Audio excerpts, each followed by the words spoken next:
most of the people who criticized him didn't have a clue. The people who were criticizing him were 55, you know, and they were looking at it through the lens of a 55-year-old or 60-year-old or 70-year-old, where they've seen these mistakes and they've seen all the experience and they've gone through all the experiences of life. And he never let it get to him. It's a mental toughness. He went on to the next play. He went on to the next game. He went on to the next interview. And it really impressed me at that young age for him to have that sort of maturity and ability to understand what was important and what wasn't. You know, from that day, long ago, I really respected the mental side of how he looked at things. You land your first job in 2005 as a head coach at just 35, very young. At that time, did you feel like you were ready? Had you had enough bumps and bruises yet? If I was keeping it real, no. And that's that. Even though we had success, we had a lot of success because we had LeBron James. He was still learning and growing too, but he made my job a lot easier. From off the court to on the court. Unbelievable. To his body, to how he take everything, his mind. Ooh. At 21. At 21. But I was fortunate, blessed, lucky to be able to have the job at the time and to take bumps and bruises. Experience is the best teacher. Yes, sir. Yeah. Yes, sir. And which in turn has helped me be a better coach today. What coaches do is they see what you do, you know, and we defended LeBron well, you know, for a while. When he was in Cleveland, he was just playing basketball. Like, he was just better than everybody. Where I give LeBron a ton of credit, the Cleveland LeBron was so much different than the Miami LeBron. The Cleveland LeBron, we would run plays and he would get food, we could trick him, we could do things. Sometimes his athletic ability and his instincts would figure it out anyway. The Miami LeBron was a student of the game. He was prepared. He's in Miami now, and he's calling our plays out. He's staring over at our bench. I remember the distinct moment sitting next to Thibodeau, and we call a play, and he's calling out our actions. This guy was looking in your mouth like right there and just calling it, was telling the players exactly what was going to happen on the play that you called.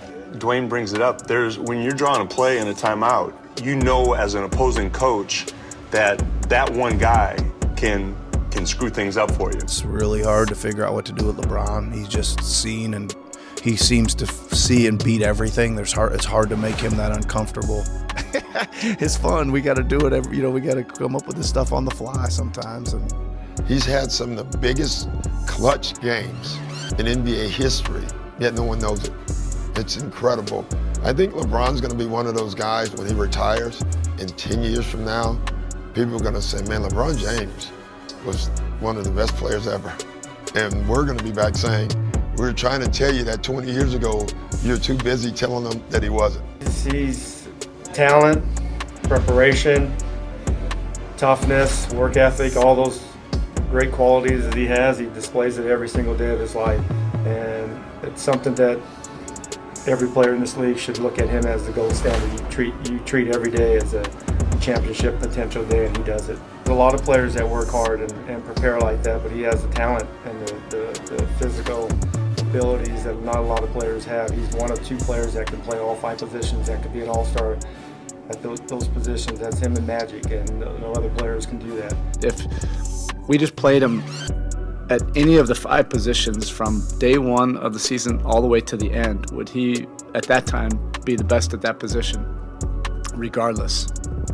So play him at point the entire season, and he can't play any other position. Would he have been the best point guard in the league?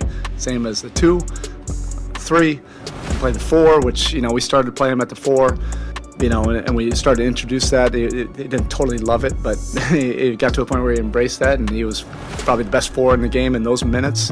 I always regret that we never played him at the 5, but if we played him at the 5, he would have probably been the best 5 in the league. It just gives me a hard time, even to this day, that I didn't have the guts to do it, to play him at all 5 positions, and it bothers me to this day. Bron's first year back to Cleveland, when he came back, I was, I think, 2014. That was my second year coaching in Cleveland. So I didn't know Bron. He came back to Cleveland, and we went through the regular season, and I remember as a coach, I was like, man, this dude don't play hard all the time. I was saying that to myself. I was just like, nah, that's not it. This is what I was saying to myself. playoffs started. So I had never been around Bron in the playoffs. The playoffs started, bro. After Game 3 in the playoffs, I went to him and apologized. I was like, bro, I gotta apologize to you, man, because I was clowning you during the regular season because, and he was like, PH, man, he said, I've been in the league for a long time, man. This is how I wrap myself up. I have to go through the regular season and make sure when the playoffs hit, I'm optimal. I'm ready to go at the apex. Bro, that level, that gear that he went through, I was blown away. You know, when we came here 3 years ago in the first meeting, you know, we weren't fearful of his shot. We were fearful of his power and his penetration and his passing. But now you fear everything. He's unbelievable, and I think you know, we've played now till May 25th and May 27th the last 2 years, and we started on September 25th, and that's every day, like every day, that you're totally focused on this, and he's gone past that 8 straight times. To me, that's why what LeBron has done. Incredible. It makes no sense. And I think maybe the greatest testament to LeBron is that, you know, 5 years ago, he was one of the top 5 players of all time. And from 5 years ago till now, it seems like he's 10 times better because he's added so much skill to his game.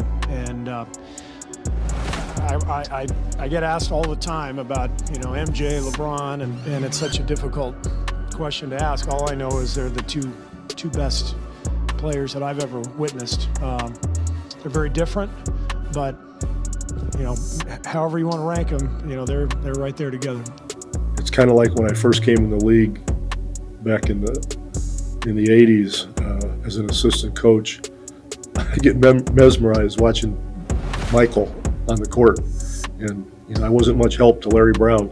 I'm watching Michael, and I do that with LeBron. And he'll do things, and you know, he'll look over once in a while and smirk, you know, and I'll go, "Geez, oh, whiz," you know, that kind of thing. But it's one of the joys of being able to coach in this league, to be in the presence of people like that, and to be able to watch them play and perform and do the things they do on a consistent basis. So he's been very special to me in those ways. And while you're going through that grind, there's 4 or 5 other teams that are on the climb that are incredibly motivated, that have been building their teams specifically to beat you, and that can't wait to play you. And you're already exhausted, and now you see these people climbing below you, trying to pull your leg down. You're like, leave me alone.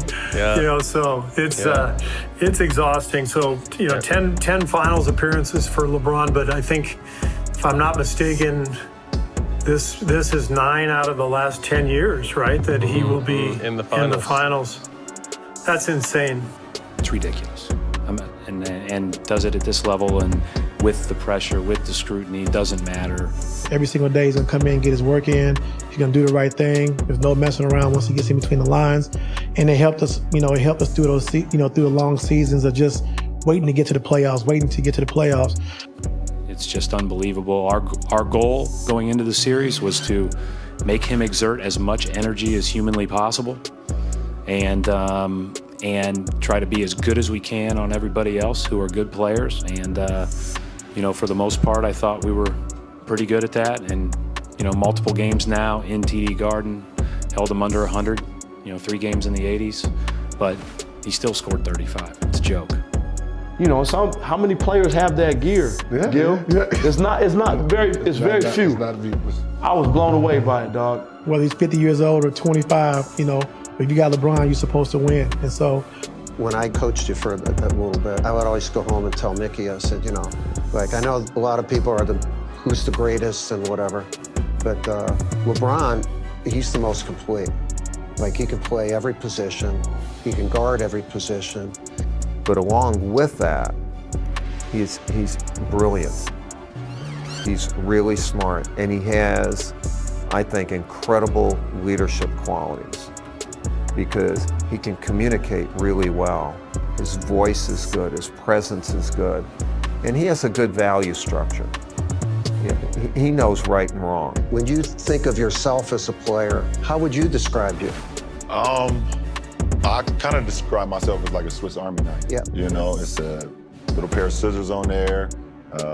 It's a knife on there. It's a wine opener on there. I've always liked when my little league coach or my high school coach would just call me just a basketball player. Yeah, that's what I'm not a point guard. I'm not a shooting guard. I'm not a small forward or power. I'm a basketball player. Whatever the team needs, you can put me on the floor. You can implement me in there, and I can make it happen. And you know, being able to, in year 18 of my career when we won the championship, you know, with the Lakers, I started at point guard, led the league in assists. Yeah. You know, in Miami, I played all 5 positions for Coach Spo, and we was able to win 2 titles.